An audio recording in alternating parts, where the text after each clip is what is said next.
Hi hello ನಮಸ್ತೆ friends, ಹೇಗಿದ್ರೆ ಎಲ್ಲರೂ welcome back to Divya's ಅಡುಗೆಗಳು ಚಾನಲ್.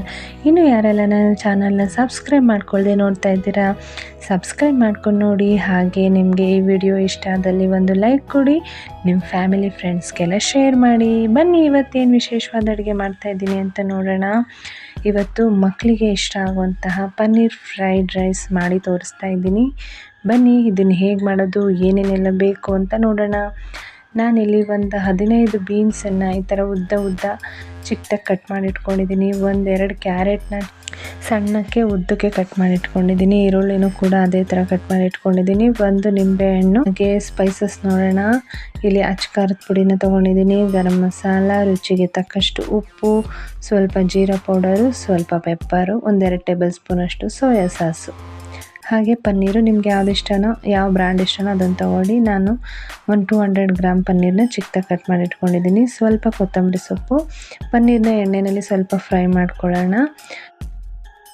ಸ್ಟವ್ ಆನ್ ಮಾಡಿಕೊಂಡು ಒಂದು ಬಾಣಲಿ ಇಟ್ಕೊಂಡು ಅದಕ್ಕೊಂದು 5 ಟೇಬಲ್ ಸ್ಪೂನಷ್ಟು ಎಣ್ಣೆ ಹಾಕಿ, ಎಣ್ಣೆ ಕಾದ್ಮೇಲೆ ಈರುಳ್ಳಿ ಹಾಕಿ, ಅದು ಸ್ವಲ್ಪ ಬ್ರೌನ್ ಆದಮೇಲೆ ಮನೇಲೇ ಮಾಡಿಟ್ಕೊಂಡಿರೋ ಶುಂಠಿ ಬೆಳ್ಳುಳ್ಳಿ ಪೇಸ್ಟ್ ಹಾಕಿ ಈ ಥರ ಹಸಿ ವಾಸನೆ ಹೋಗೋ ತನಕ ಹುರ್ಕೊಳ್ಳಿ. ಅದಾದಮೇಲೆ ಹಚ್ಚಿಟ್ಕೊಂಡಿದ್ವಲ್ಲ ತರಕಾರಿ, ಅದನ್ನು ಸೇರಿಸಿ ಫ್ರೈ ಮಾಡ್ಕೊಳ್ಳಿ. ಚೆನ್ನಾಗಿ ಫ್ರೈ ಮಾಡ್ಕೊಳ್ಳಿ, ತುಂಬ ಬೇಯಬಾರ್ದು.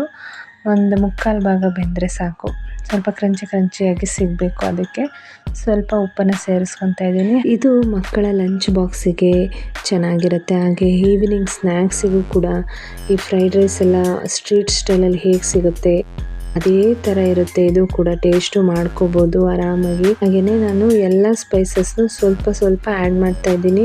ಯಾಕೆಂದರೆ ತರಕಾರಿಗೆ ಎಲ್ಲ ಮಸಾಲೆನೂ ಸ್ವಲ್ಪ ಹಿಡೀಲಿ ಅಂತ ಹೇಳ್ಬಿಟ್ಟು ಈಗ ಸ್ವಲ್ಪ ಹಾಕ್ಕೊತೀನಿ. ಆಮೇಲೆ ರೈಸ್ ಹಾಕಿದ್ಮೇಲೆ ಸ್ವಲ್ಪ ಹಾಕ್ಕೊತೀನಿ. ನೋಡಿ, ಇವಾಗ ಅದನ್ನೆಲ್ಲ ಹಾಕ್ಕೊಂಡು ಮಿಕ್ಸ್ ಮಾಡಿಕೊಂಡು ಈ ರೈಸ್ ಹಾಕಿ ಅದ್ರ ಮೇಲೆ ಎಲ್ಲ ಸ್ಪೈಸಸ್ಸು, ಸೋಯಾ ಸಾಸು, ಹಾಗೆ ಪನ್ನೀರು, ಕೊತ್ತಂಬರಿ ಸೊಪ್ಪು, ನಿಂಬೆ ರಸ ಎಲ್ಲನೂ ಹಾಕ್ಕೊಂಡು ಚೆನ್ನಾಗಿ ಇದನ್ನು ಮಿಕ್ಸ್ ಮಾಡ್ಕೋಬೇಕು. ಈ ಸ್ಟ್ರೀಟ್ ಸ್ಟೈಲಲ್ಲೆಲ್ಲ ಏನಕ್ಕೆ ಅಷ್ಟು ಚೆನ್ನಾಗಿರುತ್ತೆ ಅಂದರೆ ಅವ್ರು ಚೆನ್ನಾಗಿ ಫ್ರೈ ಮಾಡ್ತಾರೆ. ನಾವು ಕೂಡ ಇದನ್ನು ಮಿಕ್ಸ್ ಮಾಡಿಕೊಂಡು ಚೆನ್ನಾಗಿ ಫ್ರೈ ಮಾಡಬೇಕು. ಚೆನ್ನಾಗಿ ಫ್ರೈ ಮಾಡೋದ್ರಿಂದ ಹೋಟೆಲ್ ಸ್ಟೈಲಲ್ಲಿ, ರೆಸ್ಟೋರೆಂಟ್ ಸ್ಟೈಲಲ್ಲಿ ಹೇಗೆ ಮಾಡ್ತಾರೆ ಅದೇ ಥರ ನಮಗೂ ಕೂಡ ಟೇಸ್ಟ್ ಬರುತ್ತೆ. ಕಲರ್ ವೈಸ್ ಆಗಿರ್ಬೋದು, ಟೇಸ್ಟ್ ವೈಸ್ ಆಗಿರ್ಬೋದು, ತುಂಬಾ ಚೆನ್ನಾಗಿ ಬಂದಿತ್ತು. ನೋಡಿ ಹೇಗೆ ಕಾಣ್ತಾ ಇದೆ ಅಂತ. ನಮ್ಮ ಮನೇಲಿ ತುಂಬಾ ರುಚಿಯಾಗಿ ಬಂದಿತ್ತು. ನೀವು ಕೂಡ ಟ್ರೈ ಮಾಡಿ, ಹೇಗಿತ್ತು ಅಂತ ಕಮೆಂಟ್ ಬಾಕ್ಸಲ್ಲಿ ತಿಳಿಸಿ. Thank you for watching.